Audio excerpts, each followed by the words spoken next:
ny mofinaina isan'andro atolotry ny mpitandrina rakotina valina maoly.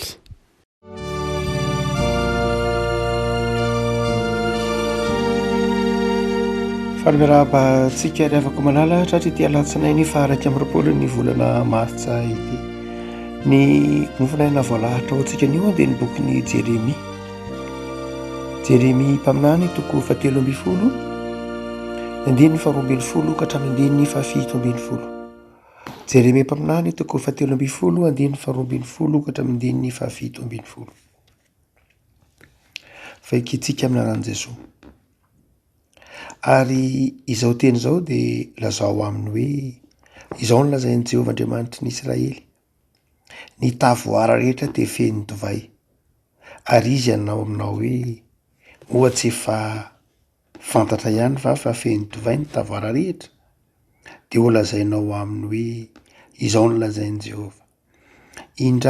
Indro hataoko leony ny mponina rehetra amin'ity tany ity, dia ny mpanjaka izay mipetraka amin'ny seza fiandrianan'i Davida sy ny mpisorona sy ny mpaminany ary ny mponina rehetra any Jerosalema. Ary ampifamohiko izy dia ny iray mba amin'ny zanany ho Jehovah. Tsy hiantra na hitsitsy na hamindra fo, tsy handringana azy. Mandrenesaka miheno, aza miavinavina fa Jehovah no miteny, manomeza voninahitra ny Jehovah Andriamanitra reo, dia iny tsy mbola mahatonga ny maizinisy. Ary dia ny tsy mbola tafitohina amin'ny tendrombohitra maizimaizina ny tongotra reo. Ka raha miandry ny mazava ianareo dia ataony tonga ho aliko ny fahafatesana ka ampidino ho aisim-pito. Fa raha tsy haino izany ianareo dia hitomany any mangingina ny fanahiko,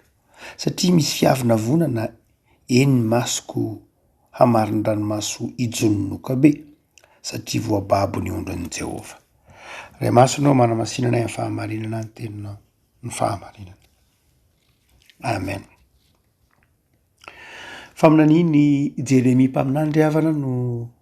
zara mofinaina ho antsika amin'ity alatsinainy fa 20 ny volana martsa ity. Faminina izay manaitra, mampitodika ary mampitahotra mihitsy aza ny zanak'Israely mba hahatonga azy hiverina amin'Andriamanitra, mba hahatonga azy hatsiaro tena. Tamin'ity volana martsa ity moa dia saika antsoavo ny perikopany mofinaina, dia saika antsoavo ho an'ny mpino, ho an'ny fiangonana, mba hialany amin'ny ratsy, mba hiverenany amin'Andriamanitra. Ary tozary nyteny ho azy zany zara mofinaina zany raha mijery ny tsy fandriam-pahalemana eran-tany, raha mijery ny olam-piarahamonina maneran-tany amin'izao ora sy fotoana iterenantsika izao, dia toa voalahatra sy miteny ho azy amintsika zany perikopany mofinaina zany, dia antsoavo mba hiverenan'ny olona amin'Andriamanitra, antsoavo mba hialan'ny olona amin'ny ratsy. Amin'ity Jeremia toko 7:10 ity dia misy toetra anankiray manokana izay tena tian'ny tompo ny alan'ny zanak'Israely. Fanjakana atsimo moa no ny antefaniny fa aminaniny Jeremia dia ny fanjakan'ny Joda. Ny fanjakan'ny Joda no ny antefan'ilay faminaniny Jeremia mpaminany. Betsaka ny fahotany ny Joda tansain'ny bokin'ny Jeremia. Jeremia moa dia mpaminany lehibe, ny hoe mpaminany lehibe dia boky izay matevina be ny boky, be dehibe zany ny afatra netiny. Ary dia amin'ny afatra be dehibe netiny Jeremia mpaminany ireo dia nitsindriana manokana ny toko 7:10 mba hitaoman'ny mpaminany na hitaomana antsika hiala amin'izany toetra ratsy zany, dia ny toetra ratsy ny Joda. Misy exégète anankiray izay saika fantatr'ireo reo mpijery ny chaîne télévision katolika antsoina hoe la Cato. Matetika asaina ao anatin'io chaîne télévision katolika io la Cato ilay exégète frantsay anankiray antsoina hoe Elena Dipede. Elena Dipede dia isan'ireo ataontsika hoe exégète nareo mpivaofy ny soratra masina frantsay, vehivavy izy fa tsy lehilahy akory. Matetika mantsy amin'ny katolika dia saika lehilahy no hitantsika ho exégète, fa ity dia exégète vehivavy ary isan'ny manavanana azy ny testamenta taloha. Mahavariana ny farany hitatsainy ty renim-pianakaviana ity na ity mpanompoandriamanitra marimarina ity Elena DPD Dominicanina izy ary mampianatra ao amin'ny université any Lorraine any Metz zany ary nanoratra boky be de be mihitsy mikasika ny testamenta taloha, indrindra ny boky Ezekiela sy Jeremia mpaminany. Raha tsy diso ny taiziny ara dia Jeremia mpaminany. Dia izy mahafinaritra be ny fanazavany ao anatin'ny asa soratra sy matetika fiteniny hoe ny antsony hoe mpaminany ozy dia tsy ilay hoe marina fa milaza ny zavatra ho avy, fa izay tena dikan'ny mpaminany ozy dia ilay olona eo anelanelan'ny lay profetesse, zany hoe ilay olona eo alohan'Andriamanitra. Pro eo alohan'Andriamanitra, nefa koa pro eo alohan'ny olona, zany hoe lay ny mpaminany dia toy ny hoe melohan'Andriamanitra, eo alohan'Andriamanitra izy miteny eo amin'ny anaran'Andriamanitra eo alohan'Andriamanitra, nefa koa miteny eo alohan'ny olona, zany hoe ny mpaminany dia tsy hafa fa eo anelanelan'ny olona sy Andriamanitra. Avy mandre ny afatr'Andriamanitra de mitondra zany eo amin'ny olona, ary mety hitondra ny tarainan'ny olona koa eo amin'Andriamanitra. Ary eto amin'ny toko 7:10 ity de manamarina izany famaritana zany ravako malala. Eto Jeremia mpaminany de mitondra mandeha eo alohan'Andriamanitra, miteny amin'ny anaran'Andriamanitra amin'ny olona, ary eo koa dia miteny araky ny miteny eo anatrehan'Andriamanitra any amin'ny olona. 7:10 de Jeremia miteny hoe raha tsy miay noho izany ianareo de hitomany any amin'ny mangingina ny fanahiko. Jeremia miteny io hitomany any amin'ny mangingina ny fanahiko. Zay moa midika an'le fitoman'iny Jeremia raha teo avy amin'ny 7:10 io, satria Jeremia de mpaminany be ranomaso. Mitomany eo anatrehan'ny tsy fibebahan'ny olona, eo anatrehan'ny afatr'Andriamanitra nefa tsy noenon'ny olona, eo anatrehan'ny vahaolana omen'Andriamanitra nefa tsy niraisin'ny olona, de mitomany any amin'ny mangingina ao Jeremia mpaminany. Ka eto ampiatanantsika ity 7:10 ity afaka malala dia toy zao le tantara. Jeremia dia nasain'Andriamanitra nividy fehikibo rongony. Zay io tsika hoe profetesse na mpaminany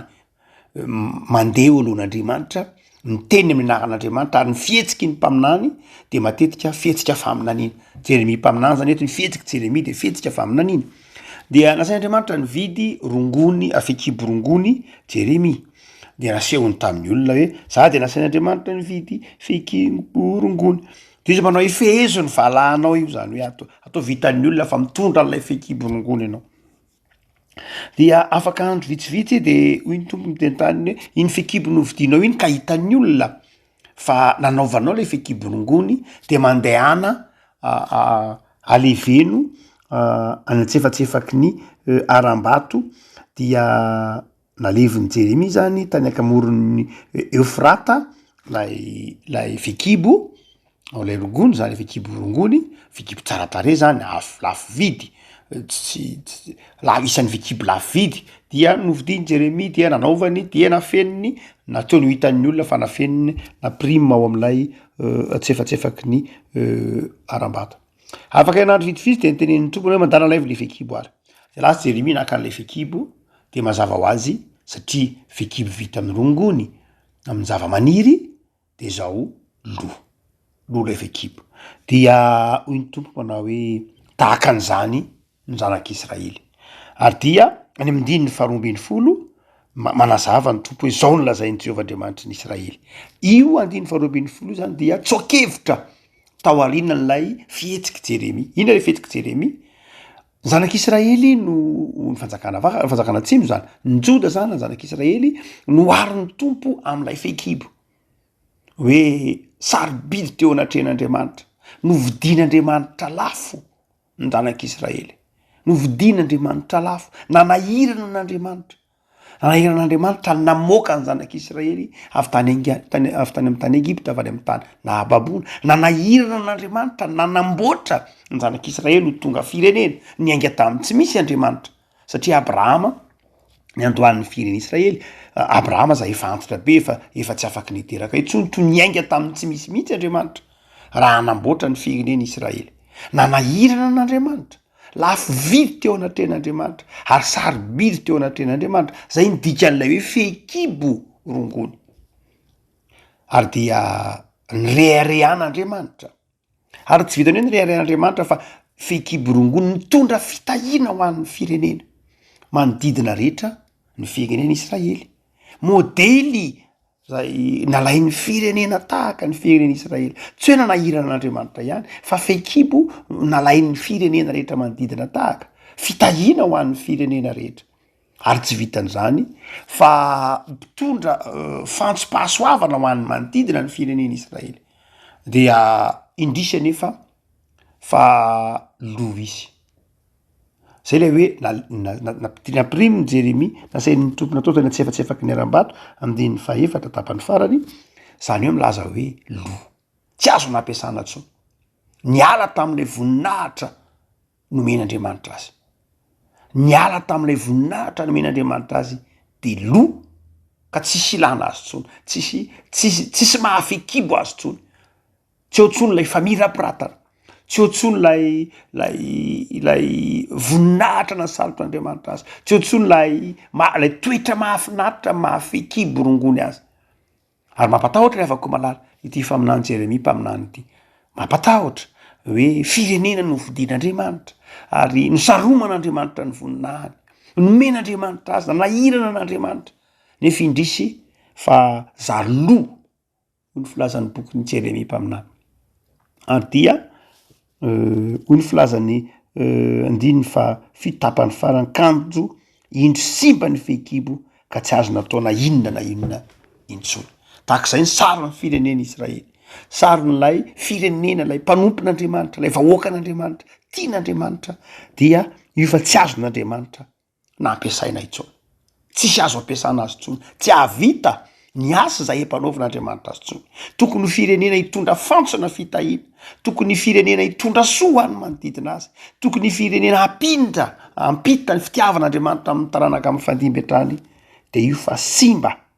ka tsy azo natao na inona na inona. Avako malala, inona ary hoy ny toko 7:10 lay toetra nanimba ilay fehikibo, inona lay toetra nanimba lay firenena fanjakan'ny Joda, dia io teneniny toko 7:10 manontolo io, ny avonavona, ny avonavon'ny Joda, avonavon'ny Joda izay nahatonga azy ho tsy azon'andriamanitra ny ampiasaina intsony. Ny avonavon'ny Joda izay nahatonga azy ho lo nanimba lay firenena, ny avonavon'ny Joda.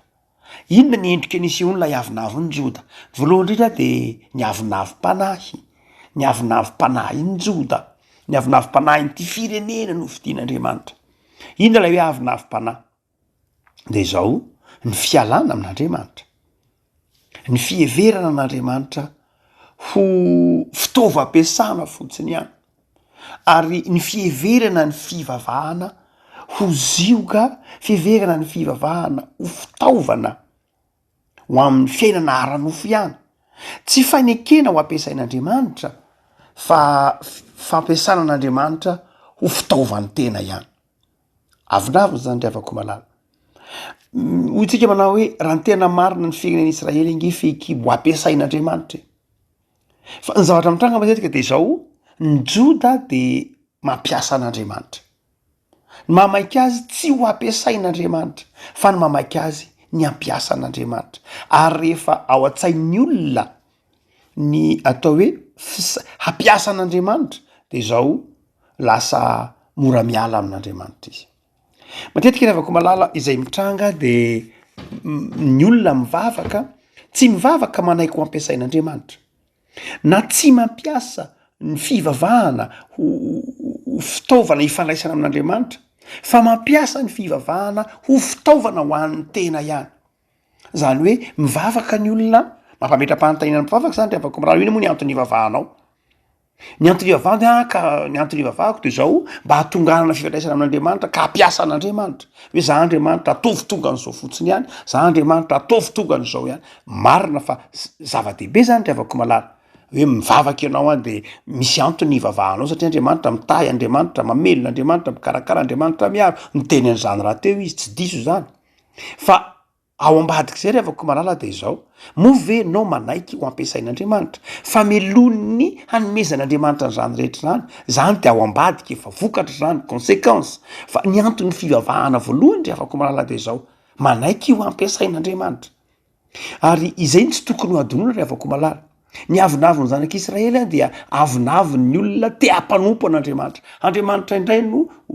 ampanaovany zavatra mihevitra ny tenany aza no ambonina andriamanitra no irahiny andriamanitra no tiany hanompo azy avinaviny zanak'Israely ary efa tsy hitany tamin'andriamanitra zany andriamanitra manompo azy zany de mora ny ala tamin'andriamanitra izy ka nanompo sampy satria mampiasa an'andriamanitra izy lasa mampanompo an'andriamanitra fotsiny ihany hoy tsika manao hoe ny avinavina dia anankiray am'ireny de zao ny toetra mampiasa ny olona mampiasa ny fivavahana fa tsy ampiasain'ny fivavahana zay raha azo ilazana azy olona izay ny fifandraisana amin'andriamanitra de fifandraisana ateraky ny fampanompona an'andriamanitra zanak'Israely ange zany ry avako malala ary io nahatonga ny avinaviny fariseo nitenenan'i Jesosy taminy manao hoe ny avinavinareo dia tsy akasitrahan'andriamanitra nareo miteny manao hoe taranaky Abrahama zay ka tsy afa miala aminay andriamanitra tsy maintsy mitay anay andriamanitra satria taranaky Abrahama zay andriamanitra ny manana trosa aminay mitrosa aminay andriamanitra ty taranaky Abrahama zay fa tsy zahay akory no mitrosa amin'andriamanitra fa noho ny mahataranaky Abrahama anay de zao mpitrosa aminay andriamanitra tsy afa miala aminay andriamanitra de hoe Jaona mpanao batisa hoe mipetra tsara fa tsy mpitrosa aminareo mihitsy andriamanitra fa hain'andriamanitra taony manangana taranako an'i Abrahama am'iretsy vaty reto ianareo no mpitrosa amin'andriamanitra ny fahavelomanareo ny fitahiny eo aminareo ny zavatra nomen'andriamanitra anareo rehetra ianareo no mpitrosa amin'andriamanitra fa tsy andriamanitra no mitrosa aminareo ary io fakapanany tany amin'ny bokyny Malaky mpaminany ny hoe ny olona mieritreritra fa mpitrosa amin'andriamanitra dia mahatsiaro ho marary eriny ainy rehefa manompo an'andriamanitra izy de io ny boky Malaky mpaminany manao hoe mangalatra anareo no mitrosa amin'andriamanitra tsy andriamanitra no manompo anareo fa nareo no tokony manompo an'andriamanitra ary zay afaka ny mampiasany zay ny mahasamihafa ny kristianina mivavaka sy ny mpanompo sampy mivavaka ny sampy ange dia mampanompo an'andriamanitra ny mpanompo sampy ange de zao hoe ny sampy no manompo tsika mietrehatra hoe mpanompo sampy dia hoe manompo sampy fa ny toetsain'ny mpanompo sampy de zao andriamanitra no manompo azy omeny sorona omeny zavatra maro samihafa lay sampy de manompo azy hoe ho ataovitokan'izao zay omeo an'ity zay ny fivavahana kristianina tsy zany ry avako malala fivavahana kristianina isika tia an'andriamanitra de manompo an'andriamanitra ampiasain'andriamanitra fa ny zavatra zay ilaitsika ny zavatra zay tadiavintsika de omen'andriamanitra fotsiny ihany zavatra ny antony isika ny antony nipotsika an'andriamanitra tsy mba hahazo zavatra fa ny antony nipotsika an'andriamanitra satria efa nahazo zavatra ny antony nipotsika an'andriamanitra satria efa nahazo fa tsy hoe mba hahazo zay le finoana raha ohatra ka mety hoe kakalikaliza nge mbola tsy azoko ange le izy de ahoana moa no hoe atao hoe satria efa nahazo tsia ny finoanao no mahatonga anao efa mieritreritra fa efa azonao lay zavatra zay zavatra angatahanao de zao ino fa efa azonao de miasa ianao zany amin'ny alalan'izay finoana efa men'andriamanitra anao zay zavatra irinao rehefa malala io tsika manao hoe ny avinaviny zanak'Israely dia nanjary natonga azy ho tsy azon'andriamanitra nampiasaina ary ny olona miavinavina ny olona miavinavina ka mpampiasa an'andriamanitra de tsy azon'andriamanitra ampiasaina lavako malalo inona ny antony ivavahanao fantatrao ve ny toetra voalohany tadiavin'andriamanitra aminao ny toetra ny antsony hoe mpivavaka zay tadiavin'andriamanitra bokyn'ny Jeremia mpaminany de olona manaiky eo anatrehan'andriamanitra ho azon'andriamanitra ampiasaina izy azon'andriamanitra omenanao daholo ny zavatra rehetra hoy ny tompo eto manao hoe jereo tsara andiny fa 7:10 mozy manao hoe nanomarmarina kokoa andiny 2:10 hoy izy manao hoe tsy efa zao lazain'ny Jehovahandriamanitra Israely ny tavoara rehetra de feno divay roa ny hevitro ry avako malala ny divay dia milaza fahafenona fitahina ny divay fantatsika rehetra zany fa amin'ny lafiny anankiray kosa de milaza fahatezeran'andriamanitra lay divay zany amin'ny lafiny anankiray de zao milaza fahafenona sy fitahian'andriamanitra fa nefa ambadiko milaza fahatezeran'andriamanitra ary de zay mandrakariva ry avako malala io fitahinana nomenantsika io ilay fekibo teneny tonga telobiny folo hoe rongony de zao lay fitahina de zao raha ohatra ka mitoetra am'lay toetra mahatoky isika de tena fitahinantsika zay le divay fa raha ohatra kosa mitoetra ao anatin'ny avinavina ny olona de mivadika fahatezeran'andriamanitra indray ilay fitahina zany hoe ahoana moa ry avako malala firenena nasondrotr'andriamanitra na sandratr'andriamanitra mpanompon'andriamanitra nomen'andriamanitra zay rehetra fantatr'andriamanitra fa masambatra azy nefa aveo miala miavinavina miala amin'andriamanitra ka mandeha manompo sampy ahoana moa tsy atezitr'andriamanitra toy ny tompo anao hoe feno le divay fa tsy divay ny fitahina intsony fa divay ny fahatezerana lavako malala hoytsika manao hoe inona nahatonga ny zanak'Israely ho tsy azon'andriamanitra nampiasaina de ny avinaviny fieveran-tena ho zavatra ny faharoa ny avinaviny tsy hoe fanompo-tsampy ihany fa ny avinaviny hoe mahavita teny zay Andriamanitra ny zavatra rehetra zay eo aminay de vokatry ny fitahinay vokatry ny fiezahanay tamin'ny bokin'ny Jeremia mpaminany any de tsy hoe nahantra ny olona tsia nalamina ny fiainan'ny olona tamin'ny andron'ny Jeremia mpaminany tsy hoe tsy nisy vokatra tany tsa vokatra ny tany tsa io teneny hoe feno ny divay de zay mahatonga hoe teny efa fantatra efa feno ny divay fa fantatra efa feno ny divay zany hoe mety ny fiainana fa hoy Jeremia mpaminany hoe mety le fiainana fa io fiainana mety io dia ivadika ny fahatezeran'Andriamanitra raha ohatra ka tsy miala amin'io avinavina ianareo dikany hoe avinavina zany de zao tsy mila n'Andriamanitra eo ny fanompo-tsampy dikany voalohany lay mampiasa an'Andriamanitra fotsiny ihany mampanompo an'Andriamanitra tsy manaiko ampiasain'Andriamanitra fa ny faharoa de zao mihevitra ny tena ho feno mihevitra ny tena ho tsy miankina amin'Andriamanitra tamin'ny ofinaina tamin'ny sabotsika de niresaka lay fakapanahan Jesosy zay nanjary fakapanahan fanjakana avaratra fa ny fanjakana atsimo koa avako malala eto de tratran'izay fakapanaha zay fakapanaha zay fakapanahan'ny Matthieu toko fahaefatra Luc toko fahaefatra lay fakapanahana azon'i Jesosy de ny fakapanahan'ny vola fahefana ary voninahitra zay ny fakapanaha raha nakafanahany Jesosy de vola de zay le fakapanahan'ny vola na ny fananana sy ny fakapanahan'ny fahefana ary ny fakapanahan'ny voninahitra de zay ihany koa mbola fakapanaha zay nahazo ny fanjakana atsimo eto fakapanahan'ny avinavina satria nanana satria ny tahina satria nomen'Andriamanitra saingy zao ilay nanome izany de tsy tsarona adinony fa everiny fa ny fiezahany everiny fa ny faharanita-tsainy everiny fa maizy azo nahatonga azy ho feno ny divay nahatonga ny fitahina tao aminy rehefa ny olona ravako malala no mihevitra ny tenany ho tafita amin'ny herin'ny tenany fa sy niakina tamin'Andriamanitra de tsy azon'Andriamanitra ampiasaina izy tahaka n'lay rongony fekibo fotsy lay fekibo rongony zay tsy azony ampiasaina avako malala hotsika manao hoe tsy azon'Andriamanitra ampiasaina isika rehefa mieritreritra ny tenantsika ho mahavita tena tsy mila n'Andriamanitra tsy miankina tsy azon'Andriamanitra ampiasaina intsony fa ny olona mifanohitra am'zany ny toetra ny olona mila n'Andriamanitra miankina amin'Andriamanitra zay no azo ampiasaina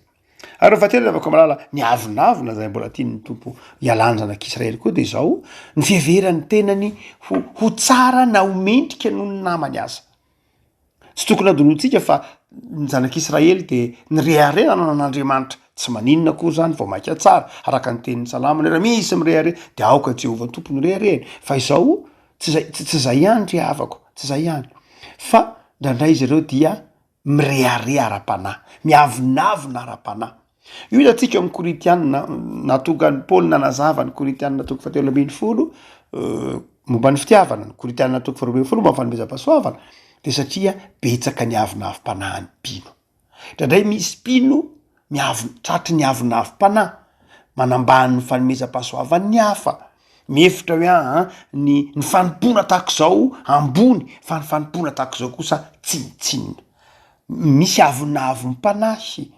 asian'ny olona tanatohatra ny fanompona hoe ny tsy fantatro ny fanompon'ny mpitandrana ve ny fanompona tena tsara fa ny fanompon'ny mpandraitsy tena izy mety ho marina zany amin'ny lafiny maha olombelona fa raha amin'Andriamanitra tsy zany mihitsy ry avako malala fanomezam-pahasoavana dia avy amin'Andriamanitra ary samy misy dikany avokoa de indraindray mety ho azo nyzany fakapanahy zany sika manao hoe ny fanompon'ny tena mpiandry noho izy fa ny fanompon'ny dekônina tsy izy satria nahoana satria ny dekônina mitatrakitra dia tsy tena zava-dehibe fa vola ary ny fanompon'ny mpiandry kosa tena zava-dehibe satria mametra tanana izy no zany dia ny anay ny fanompona tena masina fa ny fanompona anao tena tsy izy tsy ry avako malala avy navim-panahy zany na hoe ny fanompon'ny mpamaky teny zany mamaky teny ve de manina izakony tsy hay amaky teny tsy ry avako malala ny fanompon'ny mpamaky teny de tena fanompona na hoe fanompon'ny mpitendry zava-maneno ina moa izy moa tsy hahitendry zava-maneno fa ny fanompon'ny dekônina ny tena izy tsy ry avako malala ndraindray tsika tratry ny avinavim-panahy tahak'izay ka mifampitsara amin'ny fanompona tahak'izay nataony zanak'Israely tahaka ny atao amin'ny fanjakan-jota hoe ny fanompon'ny mpisorona ny tena izy fa ny fanompon'ny vahoaka an'Andriamanitra eo ihany tsy ry avako malala avinavim-panahy zany avinavim-panahy mihevitra hoe raha tsy ity fanompony ity tena ambony no ity fanompony ity tsy ry avako fa nytenen'ny Paoly io Korintana toko 10 hoe ahoana ny tenenany maso fa tsy ilaina ny sofina ahoana ny tenenany sofina fa tsy ilaina ny vava andramoara hoy Paoly sanatria tsy nanao an'izay moa izy fa te hiteny manao hoe mifameno tsy misy ambony sy ambany ny fanompona ny toe matoa fotsiny ny mpitandrina mipetraky eny ambony pilipitra de tsy hoe ambony no ny olona rehetra izy zay mihitsy fa satria nohon'ny fanomezam-pahasoavana mahatonga azy mipetraka eo amin'ny pilipitra ohatra na maninona ny dekônina mipetraka eo kaiky mpitandrina eny ambony pilipitra tsy hoe ambony noho ny mpiangona izy na ambony noho ny mpitendry oraka ary maninona mpitendry oraka no miteriterony ery ambony ery satria zay eny ny toeran'ny oraka no zany de zao tsy resaka fahamboninana fahambanina loatra io fa itsika olombelona moa efa simba ny fahotana de amintsika misy foana ny atana-tohatra na ny hierarchie de efa masaky zay ny saitsika de manjary manao ambony sy ambany mandrakariva isika fa eo anatren'Andriamanitra afaka malala de zao zava-dehibe ny fanomezam-pahasoavana mitovy daholo ny fanomezam-pahasoavana eo anatren'Andriamanitra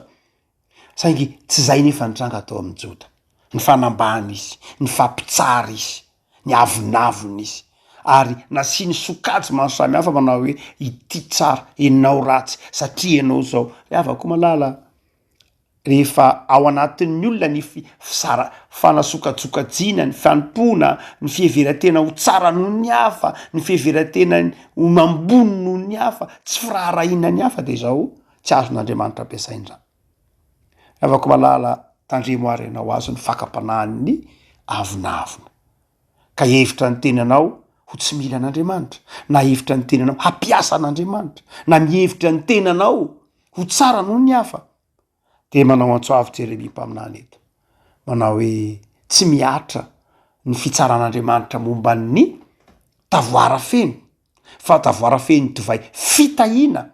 raha ohatra ka manetry tena ny olona raha tianao ny andray lay tavoara feno fitahiana lay tavoara feno divay fitahiana de manetretena fa raha ohatra ka tsy ampy fanetretena de lay tavoara feno divay de lasa tsy divay feno fitahiana tsy divay ny fitahiana tsy tavoarany fitahiana fa tavoarany fahatezeran'Andriamanitra ary zay mahatonga ny Jeremia miteny manao hoe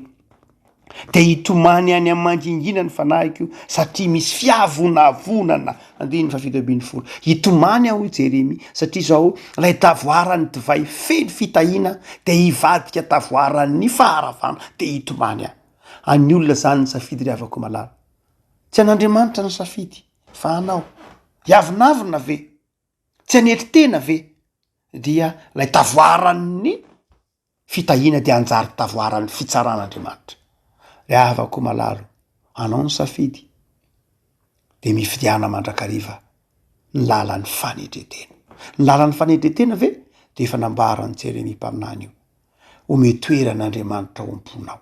manekeo ampiasain'Andriamanitra manekeo tefen'Andriamanitra ho azonao ampiasaina tavoaran'ny fanetretena ve tavoaran'ny divay feno fanetretena sy ny fitahiana ve manekery manekeo fitaovana eo ampiaratanan'Andriamanitra ary tsy vitan'izany ihany fa maneke koa amin'ny fiainanao isan'andro mba hihevitra fa sarobidy eo anatrehanao ny namanao sarobidy eo anatrehanao ny mpiara-mivavaka aminao sarobidy eo anatrehanao ny mpiara-belona aminao aza-donoina izy fa endrik'Andriamanitra tahaka anao mety tsotra izy mety tsy de hahafahalalana angambany mety sahirakirana angambany mety mavomavo angambany fa endrik'Andriamanitra tahaka anao koa izy ireny mety ny fanompony angamba mety ho fanompona tsotsotra ao anatin'ny fiangonana tsy voatery le fanompona mamiratra be tahaka ny fanomezam-pahasoavana ny menanao fa izao ekio fa sarobidy eo anatrehan'Andriamanitra eo ravako malala lay Jesosy Kristy tompo izay efa nampianatra atsika ny fanetretenany hanjaka ao am-ponao. Jesosy Kristy tompo hoy ny filazan'ny Paoly azy eo amin'ny Filipianina aoka ao aminareo zao saina izao zay tao amin'i Jesosy Kristy tompo no foanany ny tenany de nalay niendriky ny mpanompo na nietry teny Jesosy ao amin'i Jesosy ihany avako malala no ianaratsika ny fanetretena ka mahatonga ny avinavina atao anatintsika hiala eo amin'ny azo fijalian'ny Kristy irery ihany no ahafahantsika mandresy ny avinavina izay miteraka ny tavoarany nina ny tavoara feno ny fahatezeran'Andriamanitra ento ombo eo amin'ny azo fijaliana ny avinavina ry avako malala fa tsy akasitrahan'Andriamanitra tsy akasitrahan'Andriamanitra ny avinavina fa ny fanetretena no akasitrahan'Andriamanitra ary ny tompo efa miteny ny manao hoe zay manetry tena no asandratra mety ry avako malala meteza andray an'i Jesosy ombo eo amin'ny azo fijaliana hoe tompo omboko eo amin'ny azo fijaliana ny avinaviko ny freareako ny fiheverako omaly eo tena tsy mila anao ny fiheverako fa ny fahombiazako sy ny famirapiratako de avamiko sasamrery tsy ry avako malala fa avamin'Andriamanitra zany de hiteny isan'andro no tahaka amin'ny Paoly manao hoe ny fahasoavanao Andriamanitra ny mahatoy izao ary tianao mahatotoy izao ho aminao any ny fanetretenan'i Jesosy ary de hitosaka eo aminao ny tavoara feno divay ny fitahina sy ny fahasoavana satria nanetry tena de mason'Andriamanitra ianao. Hivavaka sika tompo misoranao zahay noho ny amin'ny teninao azo nanovakina tamin'ny tenin'ny razanay mampianatra anay hiala amin'ny avinavina de ny avinavina mahatoky tena ka tsy mila anao Andriamanitra ny avinaviny fahatokisa-tena ka te hampiasanao Andriamanitra toy ny fitaovana ny avinaviny fahatokisa-tena ka tsy te hifandray amin'ny hafa tsy mila ny hafa andrandray aza mitsara ny hafa ho tsinotsinona noho zahay tompo manafatra anay amin'izao karemy zao ny fanetretenanao ny azo fijalianao Jesosy zahay midika fanatretena sy fanafoana-tena ao anay tsy azonao ampiasainy zay tompo raha tsy manetry tena indreto zay tompo teo ampiasainao teo fekibo rongony ho azonao ampiasaina ialan'ny fahalovana de ny fahalovan'ny avinavina ny fiheveran-tena ho zavatra